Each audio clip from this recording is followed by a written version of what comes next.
this episode, we are giving you the basics on energy work. So we talk about what energy work actually is, give you some great examples of it, talk about some energy work keywords, give an overview and little discussion on the chakras, and much more. This is Heather Wood and Jamie Hayhurst, and this is the Intuitive Girls Guide. Are you ready to talk about energy work, Jamie? I am. All right. Well, let's start by telling people what energy work is. Even though I think most people know what it is, let's talk about what we think it is. Does that sound right? Yeah, that's a good start. Okay. Other terms for energy work that you might hear, we're all talking about the same thing here. Energy healing, energy medicine, all of that, all the same, right? Yes. Some popular examples of energy work are Reiki, acupuncture, acupressure, tapping, theta healing. I mean, I could go on and on. This whole episode could be an hour of us naming them if we wanted. Yeah. There are hundreds and hundreds of modalities. Yes. But I look at it like this, like if energy, when we're talking about energy, because that word has a lot of definitions too, right? Yep. In this sense, we're saying like the life force in the body. Yes. That's the kind of energy we're talking right now. Right. Prana. Yes, exactly. And by work, we're saying doing something to restore flow or balance or ease to your energy, right? Yeah. To that life force in your body. Yep.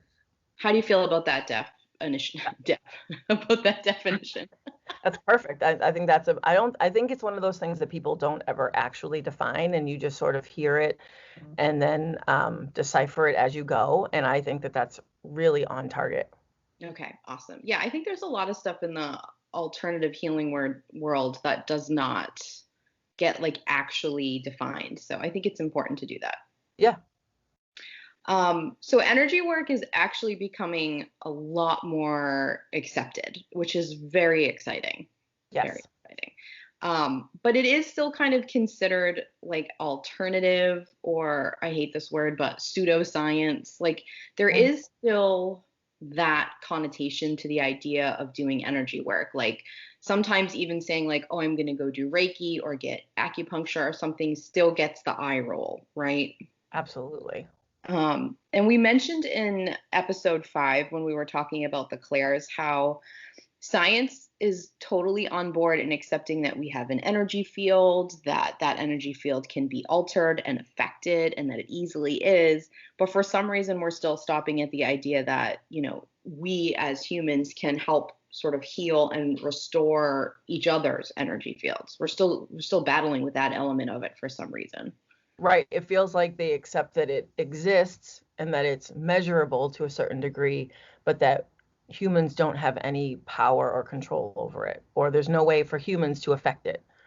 Right, which is super frustrating. And we're going to talk more about that when we deep dive into Reiki. We'll actually kind of get into that a little bit more on episode 12. But just keep in your mind that it is weird that we stop there. Like, if we could just continue this work and make it more acceptable, that'd be great. So another thing about energy work, which is very similar to a lot of the things that we've covered, is that I can't tell you where the idea of energy work started, what culture it started in, what year it started in. Trust me, I tried to find anything about that because it's another one of those things that was just the way for so long. Right. It was a known and a given for all like ancient cultures, and it just stopped at the dawning of modern religion. And so it's almost like we're relearning it, but we're sort of appropriating it like as if we just created it or something. But it's actually always been there. It's the way humans have always existed.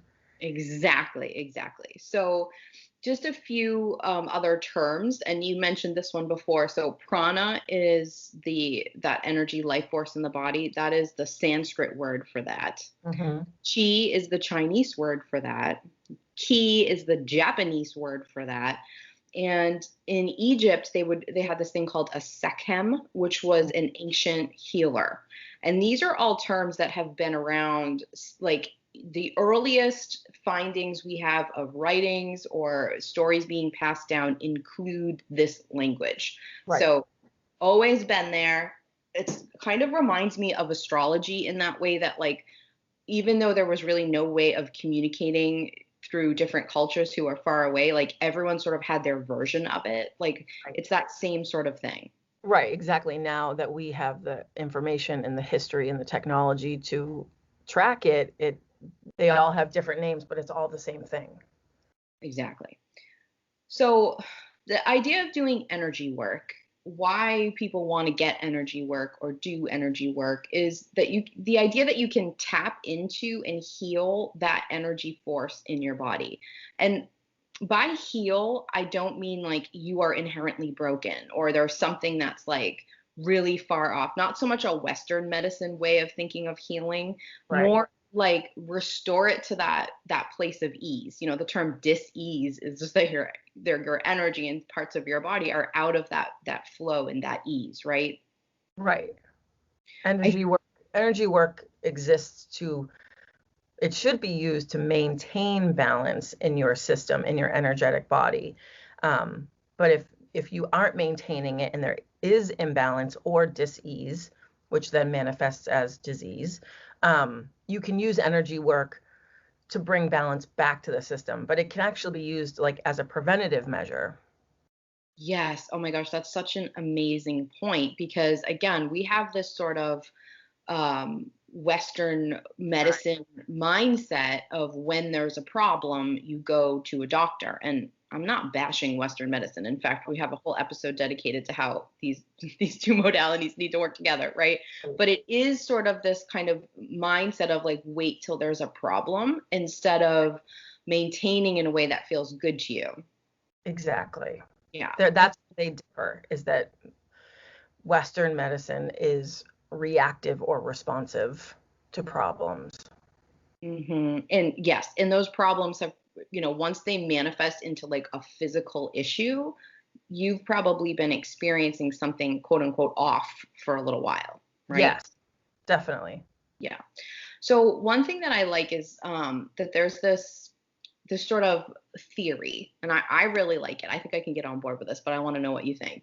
That in order for your energy to be in that state of flow, like your energy in your body, your life force, that it has to be in the same state of flow as the universe's energy. So it's got to match for that to feel balanced for you. How do you feel about that theory? Yes, that's exactly what Reiki does, which we will talk about in the Reiki episode. That's exactly what Reiki and energy healing does, is it gets you back into the vibration. It raises your vibration so that you're vibrating at the frequency or the energy of the universe. Exactly. I just love that so much. And if when you're hearing the word universe, that's a little bit difficult for you to digest.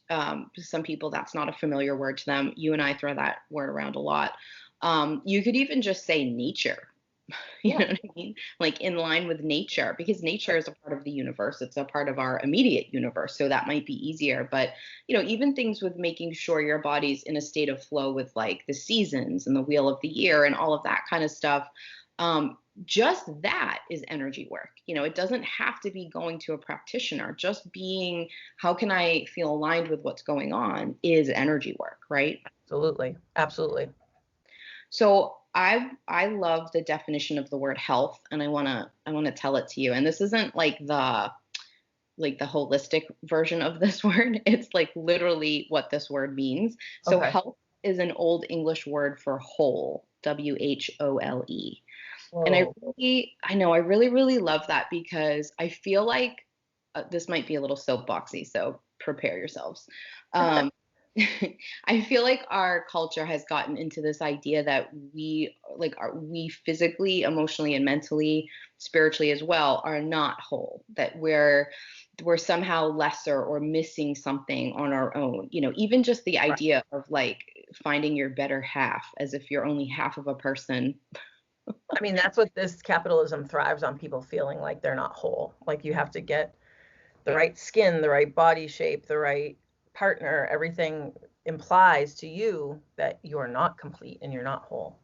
Yes. And when you apply that to your physical health, your mental health, your emotional health, when you apply that idea that you aren't whole, that you need outside things to make you whole, you Mhm. are going to get really trapped in that low place of self-worth, which is where where people who want to have power over you like you, right? Absolutely.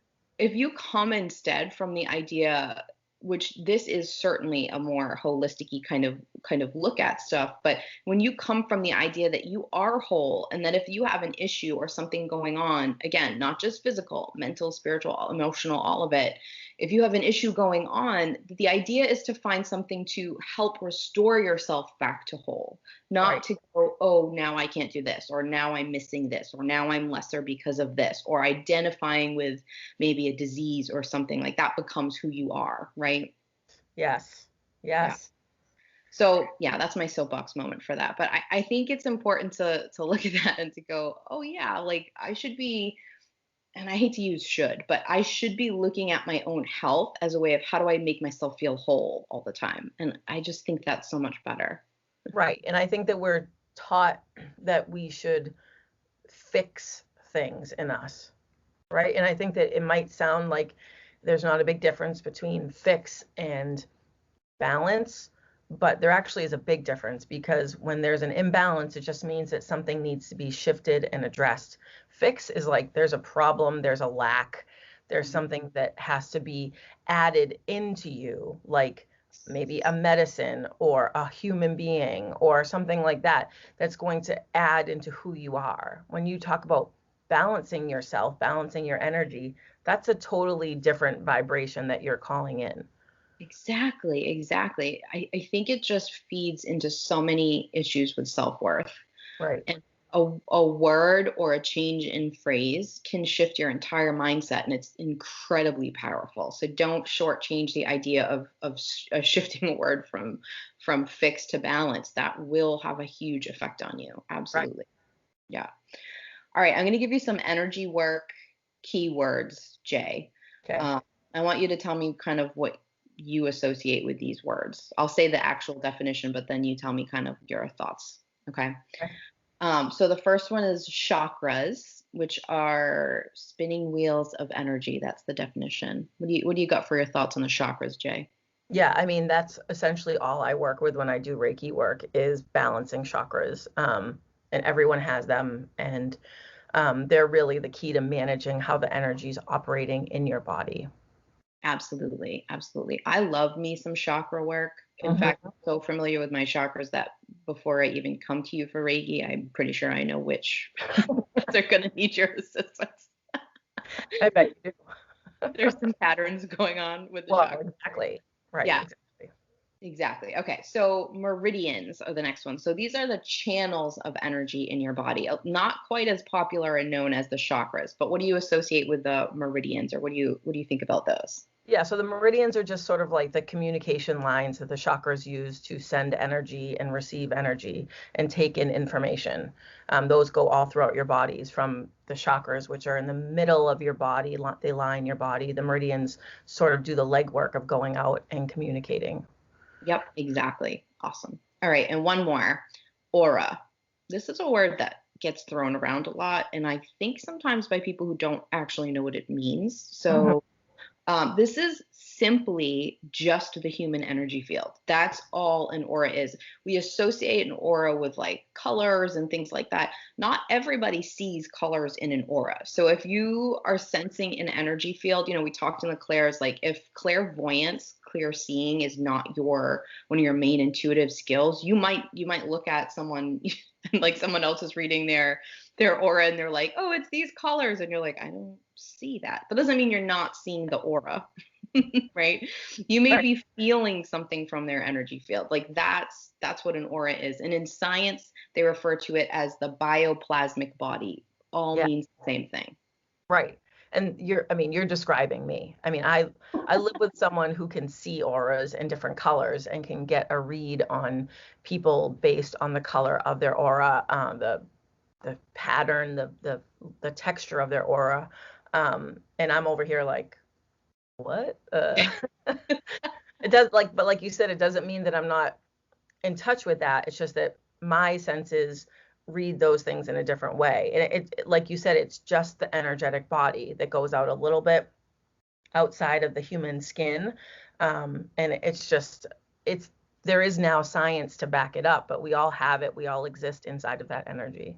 Yes. I feel like if we could all be a little bit more aware of maybe what our energy field is bringing to the table, whether that's online, on social media, into a store, into anywhere, just like, hey, what am I contributing energetically with my energy field right now? I Right. feel like that would just a little thing like that is something you can do. Sometimes, especially during times like this, it feels like kind of helpless and like your way to do something. But that's just a little thing that you can just sort of check in and take a few deep breaths and shift for yourself, which benefits everybody. Right, exactly. And that's also, if you're aware of where your energy is going, you can be more thoughtful in the energy that you're sending out. If you're oblivious to that, then you don't know why people are taking your text messages the wrong way, or they're taking your Facebook posts the wrong way. It's because you're not aware that what you think you're keeping inside of yourself is actually going out to everybody, and the energy that you're sending out with those thoughts and those communications.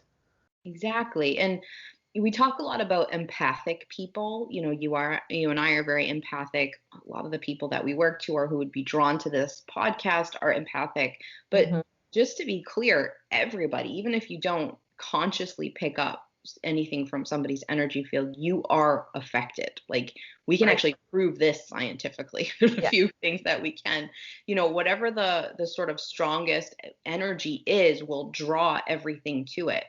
So I sort of think of it as like, as an empath, as somebody very aware of energy, I can bring something better because I know I can have a stronger impact with it. It doesn't mean I have to be, skipping around the grocery store. I was like super happy to be there, but it could just be like bringing yourself to a place of balance or calm, and just doing that is energy work, right? Absolutely. Right. Yeah. Absolutely. Yeah, you don't have to go do something very complicated, you know what I mean, to have energy work. You can do very, very simple things.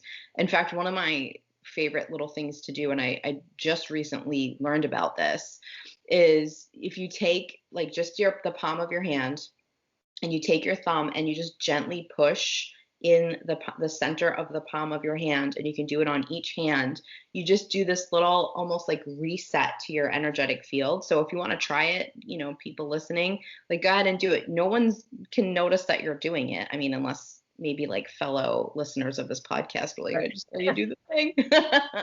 But just even a simple thing like that can be energy work, right? Right. Because if you're not aware of what's happening around you or your energetic field, that's what, like, when I think of the aura, I think of how some people will know that someone's coming up really close to you and you don't know it, but you turn around and someone's right there. It's because you're feeling them in your aura. The energy that extends outside of your body can manage that and feel that. And so if they do that trick that you just said with on the palms, is that like, if people are a little bit too close, if you feel a little like skeeved out that you're in a store during a pandemic and there are too many people near you and you just need some space, you can first like mind your energy, like mind your aura, be aware of it, pull the boundaries up around it, and then do that palm trick, and you can reset yourself without having to go get acupuncture or Reiki or whatever. Yes, you can wait until a moment where you actually can go get those things. Right. Go get them. But Right. yes, it doesn't have to be something. Maybe you're not comfortable doing those things yet. Like, do something like what you just described. Like, take a couple of big deep breaths. That's Right. an amazing thing to do for your energy field, for your own inner energy, outer energy, all of that stuff. I Right. think a huge point that I feel like is important to make right here is to let you know, like, one of the biggest things you can do to start helping people or change the world or put yourself out there is to first start dealing with your own stuff. 100%. 100%.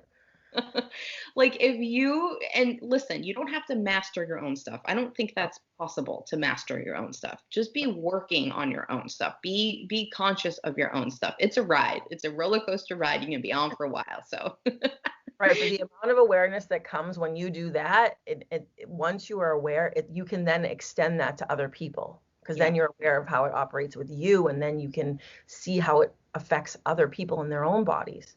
Yes. You know, a lot of people ask me, and I know you get this question from people too, like, why is there so much anger in the world right now? Why is there so much, yelling and blaming and pointing? Like, what is going on? And there's the very complicated answer to that, which I won't take up time and answer now. Maybe in a future podcast I will. But um, the simple answer to that is that because there are so many people who do not have the tools to do the work on themselves, and they're angry, they're hurt, they're upset, they're lacking things that they need, and sometimes it comes out like that. Right. So when you have a culture of people who, a lot of them still don't take intuition seriously or think of it as, a phony thing, it's poorly affecting everybody. It creates that kind of culture where people are just angry and like hurting in a way that they're only looking to get what they need and not sort of able to transcend that a bit and to do the big work, right? Absolutely. Yeah. Absolutely.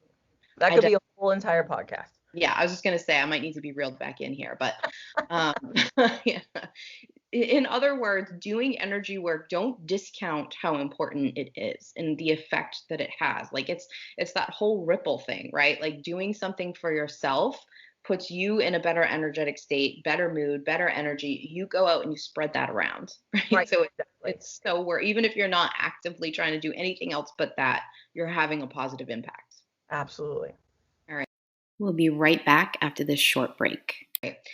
I thought we'd do like just a very simple overview of the chakras here because I feel like almost every single energy work modality refers to the chakras, right? Yep. I also feel like the chakras, there's a ton of information out there about them. So I don't want to spend too much time going over them. But I do want to say to people listening, if you want us to deep dive more into the chakras, let us know. We're happy to do that. If you feel like the info is like readily available to you and you're good, let us know that too. But here's a little overview. So the first thing is that the chakras, the idea of the chakras originated in India, and they originated sometime between 1500 and 500 BC. In other words, they're freaking old. Correct. Been around for a really long time. And what they do, we said they're spinning wheels of energy, but they move and manage energy through the body. That's the very simple definition. Does that sound about right to you, Jay? Yep. All right, so this is much like the clairs. People sort of debate how many chakras there are. Oh, yes. Yeah. I'm not interested in debating that. There's plenty of things to debate. That's probably no, like some people say there are, 12. Some people say there are 3. 7 is the most common, most recognized. So that's what I'm going to go with. But we're not saying a different number is wrong. I just think listen to all the different ones and see what you think is right. Right. When you're talking to other people and other practitioners about chakras, you're probably going to hear the 7 chakra system. So it's most important to know how that works, and then you can sort of tweak it as you find it necessary as you go. Exactly. Okay. So I'm going to give you a very basic overview of each chakra. And Jamie, you're much more of an expert than me. So if you want to add anything, please do. Okay. Will do. Okay. So the first chakra is the root chakra. So this is located at the base of your spine. It is in charge of building a foundation for you and your survival. All right. Yeah. And the color associated with it is red. I'm jumping in already. Oh, good. So to what you said, I call this the caveman chakra because it covers like the basic human needs, like Maslow's hierarchy of human needs. Are you fed? Are you housed? Are you safe? Are you physically safe and secure? It manages those basic needs of humanity.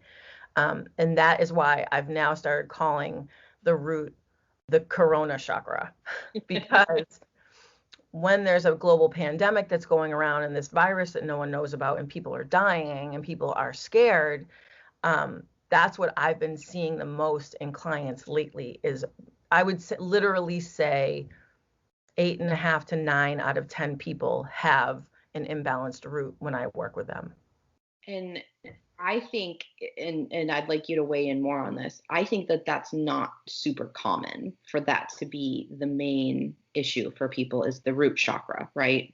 Correct. And you see the root chakra with people who have issues with trauma, that they're, like long-standing trauma, or like really like PTSD issues like that, because there's a real baseline issue for safety. They don't actually feel safe. But most people, most of the time, have flowing roots. Exactly. I honestly think, and this might be like one of those weird things that only I experience, not other people. I many times need to gauge, but you can weigh on and weigh in on this, Jamie. Yeah. Putting a mask on and going, I'm happy to wear a mask everywhere, but Right. wearing a mask and seeing other people in a mask, I can literally feel like down in that lower spine, like into my pelvis, I can feel like energy being like, just from that. Do you know what I mean? Because it's a visual trigger that something's wrong. Yes. No one's wearing a mask unless something is wrong, right? So there's something that you are literally trying to protect your physical body from. So your root is like, whoa, whoa, whoa, whoa, whoa. We're at like DEFCON 15 here. We need to shut the system down and just be safe and be alive.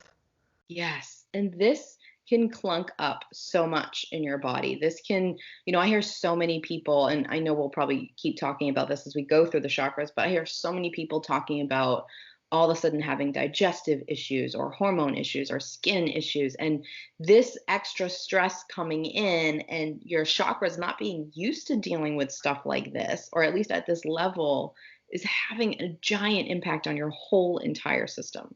Right, because all of its normal daily operating procedures are put on hold because Yes. your body and your chakras are just trying to keep you safe. Exactly. They're trying to So, keep you like, alive, baby. right. Yeah. Priority one. Hormones can wait, skin can wait, like digestion can wait. We're just going to stay breathing. Mm-hmm. Exactly. And that Exactly. might sound dramatic, but like when you're talking about the part of you that keeps you safe, that's not dramatic. That's its job. Yes. And even if you're somebody who doesn't, feel really scared of the virus, Mhm. you're aware of it, but you're not really scared. Even something like not being able to get the toilet paper brand that you like at the Right. store is going to activate that chakra to realize there's a lot more energy here. There's a lot more for me to deal with here. And so just something, I don't want to say that that's small because it can feel big, but do you know what I mean? Like it can be a little thing that starts to affect you more than you realize, maybe that you don't make conscious. Right. Absolutely. All right. So then the second chakra is the sacral chakra. So this is located right below your navel, right below your belly button. And its job is abundance, well being, pleasure, and sexuality. And it is the color orange. Correct. And that's where creation happens. Yes. Um, this chakra, in my experience, I'd like you to weigh in here. This chakra for new moms, people trying to, women trying to become pregnant, same with men looking to, start a family, like all in that area gets messy. Right, because it literally on your body covers the reproductive organs. And so it can have effects there, but that part of your body also manages fertility and the creation of anything, but also human life. It could be the creation of a project or a new life or a new job or manifesting, but it's also the creation of human life. So if there's an issue with fertility or starting a family or something like that, I would start looking at the sacral. Yes, big, big chakra for women at a age where you start to think about sexuality for the first Mhm. time. Absolutely, absolutely big deal. I love me some sacral chakra work. Yeah, sexuality, sensuality, desire, that all happens there. Yes. And if you just felt cringy when we said that, that was your sacral chakra begging you to do To some pay work. attention, right? To work on your definition of those words, because those words aren't cringy. But if you feel that way, it's because you were taught to feel that way about it, and that's okay, which needs to be rewritten. Yes, we are here to walk you through that. Yep. Let us know. We're here happily. Okay. The third chakra is the solar plexus chakra, and this is in your upper abdomen, Hmm. like at your stomach, basically, and kind of right above. And it is where, or it is in charge of self worth, confidence, and self esteem, and it is the color yellow. Correct. That's the Lion King chakra. It's the Lion King chakra. I love that. Um, this chakra is one of the ones that I find, and I'll say this again when I get to the throat chakra because I feel about these two chakras. Have the most physical symptoms, I think. Like if you've got an issue here, you're physically going to feel it in the area of the chakra. Yes, absolutely. Yeah, you're going to feel your solar plexus get all wonky and you're going to have a bellyache when Yep. you're dealing with some self-worth issues for Yep. sure. All right. Next, we have the good old heart chakra. Hmm. So this is located actually just above your heart. And it is in charge of love, joy, and inner peace, and it is the color green. Yep. All emotions happen here. They all get processed here. They're all received here. So I'm the one thing I like to note about the heart is that if you're having emotional issues, some people they jump to, well, I can love, I can give love, I can show love. I'm happy to love people and care for people. But the flip side of that is, are you feeling safe enough to receive love? Mm. That's Even also hearing that you happens. say that makes my heart chakra get like a little skippy. So Right. yes, Lots of yes. people like to give, but they don't feel comfortable receiving.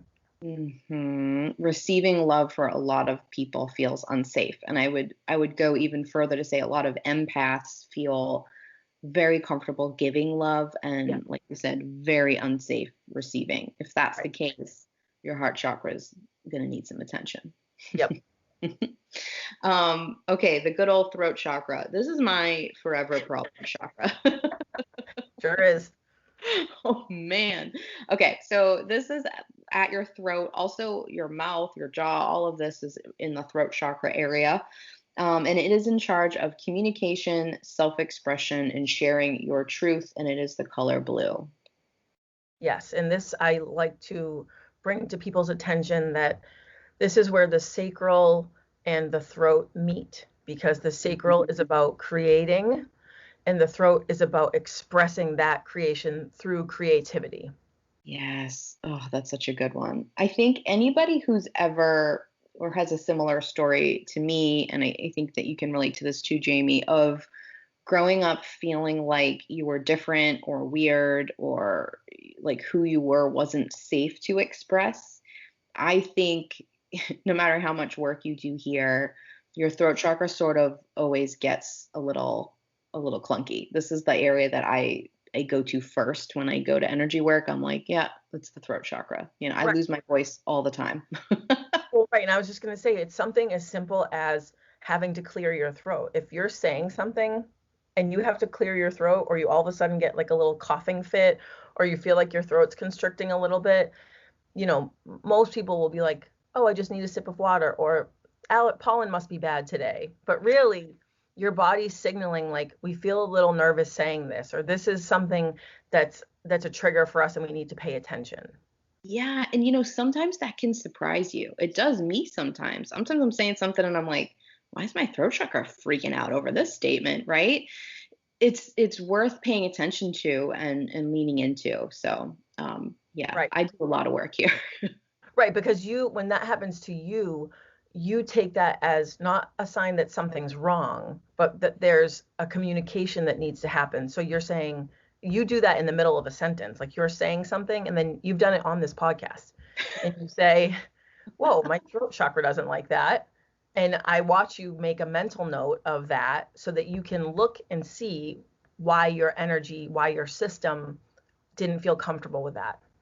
Yeah, and I think I don't think that you need to be super super intuitive for that process to be part of your life either. I think it helps, but I don't think you have like just notice when your body gets thrown out of ease. Like Right. physical symptoms are so easy to pick up, right? So just notice that. Like notice if, every time you stand up, your back's locking up. I mean, just pay Exactly. attention. Like, what, ooh, why does every time I talk about this, do I get, a stomach ache? Like Right. just No, you don't have to solve it in the middle of it, No, but just do that mental note. It's a big deal. absolutely. All right, the next chakra is the good old third eye chakra. So that's located on your forehead. It's most famously kind of noted like in the middle of your forehead, like above your eyes and eyebrows, like in the center. However, your third eye covers like your eyes, your nose, your forehead, like all of that area. Right. I feel like the third eye is the clairvoyance of the chakras. It's like the only one that people know about, you know, and not That's so in true. but it's for some reason society picked up on that one, uh, Yes. and then that's all we know about it. Yeah, because it's the intuition chakra. That people want to make fun of or make like spooky or scary or weird. Exactly. So it's in charge of intuition, imagination, Mhm. wisdom. It's the color purple. All of that has to do with the good old third eye. So, like Jamie said, people have heard of this chakra. It's probably the most, like I see people refer to it who have no idea what chakras are. Right. So, Right. yeah. And don't forget, it's not just intuition, like, speaking to the dead that happens here. Like this Oh, is just anytime you feel something, anytime like you go, oh, this doesn't feel right, or I think I should do this, or I'm picking up this, like that's all happening in your third eye. yep. hmm All right, the crown chakra is the last one, number 7, and that's located at the top of your head and actually a little bit above your head as well. Right. And that has to do with your spiritual connection, and it is the color indigo. Yes. I So see the crown as a gate, by the way. yes, same. A gate, a bridge, a connection to something else. And it does not matter what you believe. No. Right. Everybody has that Right. your connection to that, to whatever you see as the divine, whether that's in religion, outside of religion, doesn't Yep. matter. That is what that connection is. Right. Yeah. Okay. Um let's or do you want to say anything else about the chakras before I move us to the next section here? Nope. I think that Okay. Okay. So I wanted to tell you a theory that I have, Jay. okay. Um, so I think this is important to note here, especially when we're talking about chakras and we're sort of referencing root causes. Okay. When you think about energy work, you think about more of a holistic alternative way of taking care of yourself, right? Hmm. So their main sort of elements are the body, mind, and spirit connection, right? It's if something's happening in one of those areas, there's a connection in all of the other ones. Right. And finding the root cause. And that most of those root causes are like emotional or spiritual, right? Right. That's what those big things are. And I think when you hear Jamie and I talk about probably anything, you hear us reference root causes and emotional and spiritual stuff a lot. Right. So I wanna tell you about my energetic door theory because it sort of flies against something that I feel is yucky in the holistic spiritual culture right now. Okay. Yucky is my fancy word for you Yeah. right Well, it's the now. nice way to say it. Okay. So there's this thing that happens, and a lot of times I see it referred to or referenced when people talk about toxic positivity. Mm. Um, but it's the idea that it's your fault or that you're to blame for something bad happening to you or for having an illness. Uh, Yes. I hate that so very much. That's victim blaming.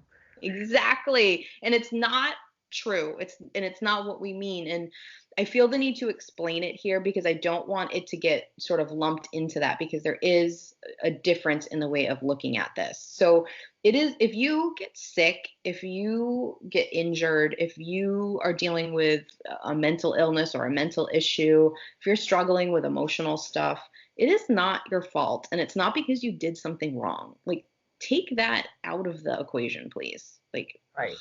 This is so literally the holistic worlds, the energy world, whatever that group of people is. It's their way of saying you asked for it. yes, I hate that. I really very often, more often than I can stomach, frankly, get people coming to me saying, somebody else in this field told me that, this trauma I experienced was my fault. Like I manifested it to myself somehow. Um, no, few things get me as angry as hearing that Right. somebody has told them that. Yeah, and rightfully so, because it's Yeah, not fair. it's not fair. So that when we're saying, like, referencing a root cause, like me saying like my throat might have an issue, or I frequently have ankle issues, we're going to talk about that in another episode.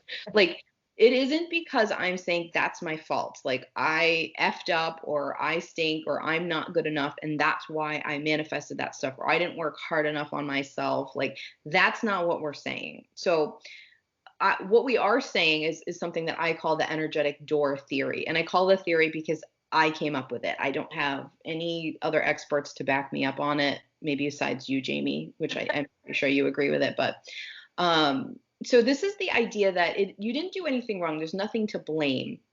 But let's take my ankle issues for a moment. We'll use them as an example. The ankle issues, if you look down at like the spiritual, emotional root cause of an ankle issue, it is forcing yourself in a direction that is not in flow, right? That's not like this is the way we feel like things are going. It's trying to force yourself a different way. Okay. Right. I mean, you might as well put that on my gravestone someday.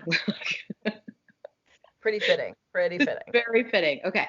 Now, when I hurt my ankle or if an ankle injury comes in, it's not because I suck at letting go of control and trying to force things to happen the way that I want them to. That's not the reason.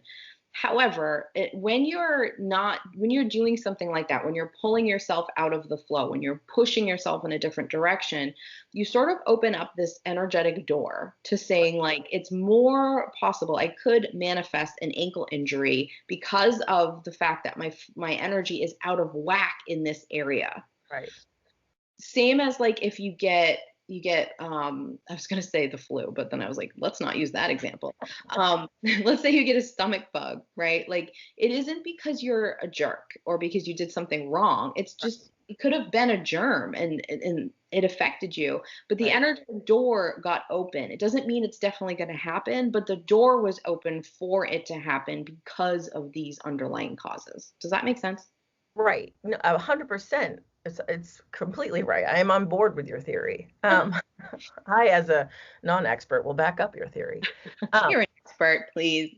I think that what happens is that this can sound just sort of like a nuance of words, but they're actually really different. And just like we talked about the difference between saying like fix and rebalance, another person might say, another healer or practitioner or coach or something like that might say, if you were talking about an ankle injury, what, and they could be having the best intentions, right? Like, I don't think that a lot of people are trying to be awful and mean, but I think that they might say something like, well, what do you think that you may have done to call an injury like that in? Doesn't sound too bad. Something that I might say would be, how do you think that maybe in the future you could be more in flow with what's happening in your life? Yes, Those yes. sentences aren't vastly different, but the energy of those two sentences are very different. Absolutely. And just to add to that, to use to say the language I would use is, let's look at what the energetic and emotional component might be to this. Right. Not that it's not, I'm not even saying that's the cause. Right. I'm saying there's a physical issue going on in your body. Let's also look at the emotional, spiritual issue, because that's probably how the door got open for the physical one. It could have been the physical that pushed the emotional, spiritual to the front. Like, it's not worth figuring out which element started it. Right. Like, Exactly. The chicken and the egg. exactly. It's more worth looking at yourself in that whole body, mind, spirit way to see, oh, what else could be going on, so that you address everything and hopefully can move on from it instead of having it keep, coming back into your life. Right. And I feel like with the toxic positivity that, like, if you teach people that they're bringing things into their life, they're calling things into their life, then it creates this sort of stifled energy where people feel like they can't say or even think the wrong thought, or they're sabotaging themselves. I mean, what a terrible ego-driven place to exist in, that Oh, like, oh, I didn't get that promotion because for like 4 seconds I was concerned that it wouldn't happen. And oh, I did that. I brought that on myself. oh my gosh, yes. And that is so harmful. Yeah. Like, I don't know anybody who probably says this to people, and women in particular, more than you and I, which is you have full permission to feel all your feelings, the good, the bad, the ugly. Let them out. It is safe. I'll guard the door while you feel and how you feel. Ignoring them is pointless, and Right. it's fake, because you can't, like, your emotions are way stronger than that. Like, you can maybe not bring them conscious, fully, or you can maybe try to ignore the elephant in the room of your anger or whatever, but it is still occurring in your energy field and still affecting you, and it does not mean that you can't manifest good things when you feel negative. Not at all. That's not how it works. Mm-mm. No, not at all. Nope. And Maybe you'll how it feel works yourself will. more. Yes. Right. Well, maybe we'll go into how it actually works in a future episode if you guys want to hear that. But that you can absolutely be trying to manifest something, be trying to work on something, and have a bad day and be pissy all day and Right. just not be here for it. And then the next day or 5 days later or whatever, pull yourself together and get back on the train, and you have not gone backwards. In fact, if you processed, if you allowed yourself to feel and looked at why, you're probably closer to it. Exactly. Exactly. Mic drop. Okay. Um, all right. So we're going to talk about traditional versus alternative medicine and healing in a future episode. I think it's episode 13. But I just want to reference it here to say that energy work is still considered on this, like, other side of the aisle from traditional medicine, Yes.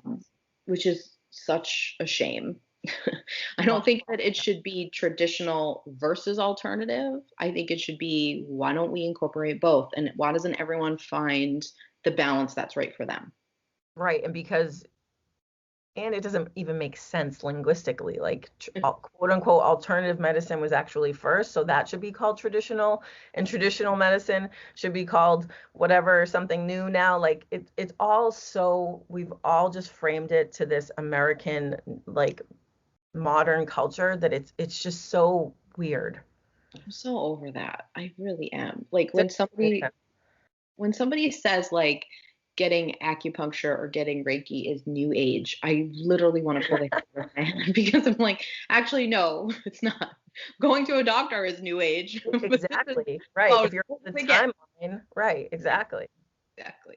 But it's just that skewed look at stuff. Right. And yeah, I think some of it's rising in popularity, and I think that's why it gets called new age. But, Right. like, that doesn't, it's not new, baby. It is not.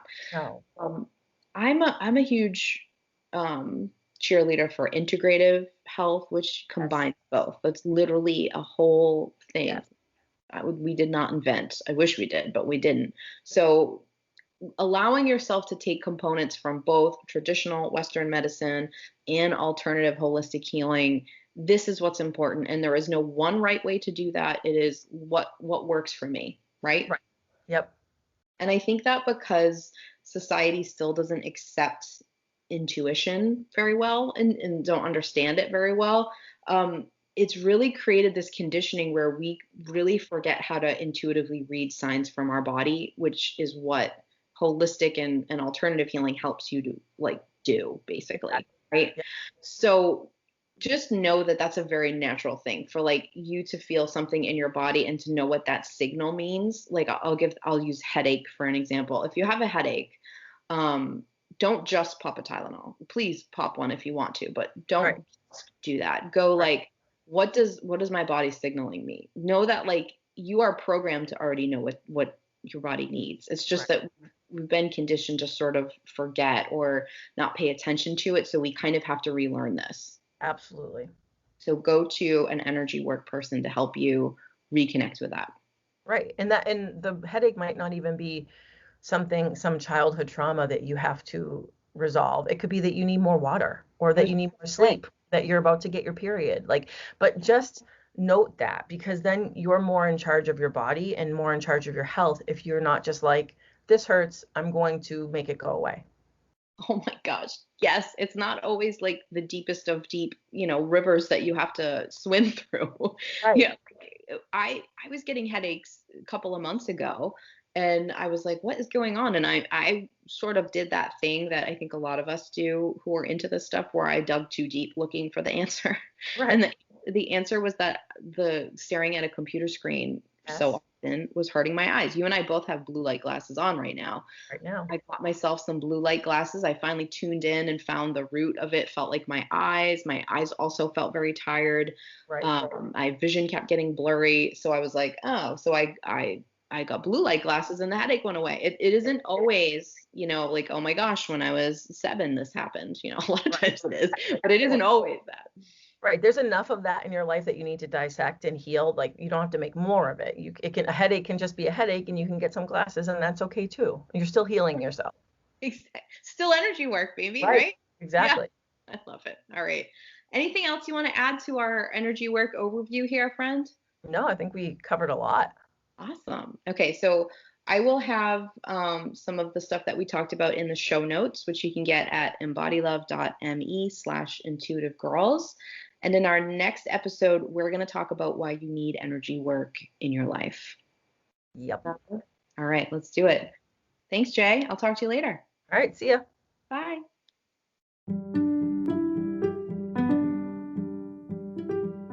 Hey, thanks for listening to our episode. For show notes and a place to send feedback, please visit our website, embodylove.me/intuitivegirls. Again, that's embodylove.me/intuitivegirls.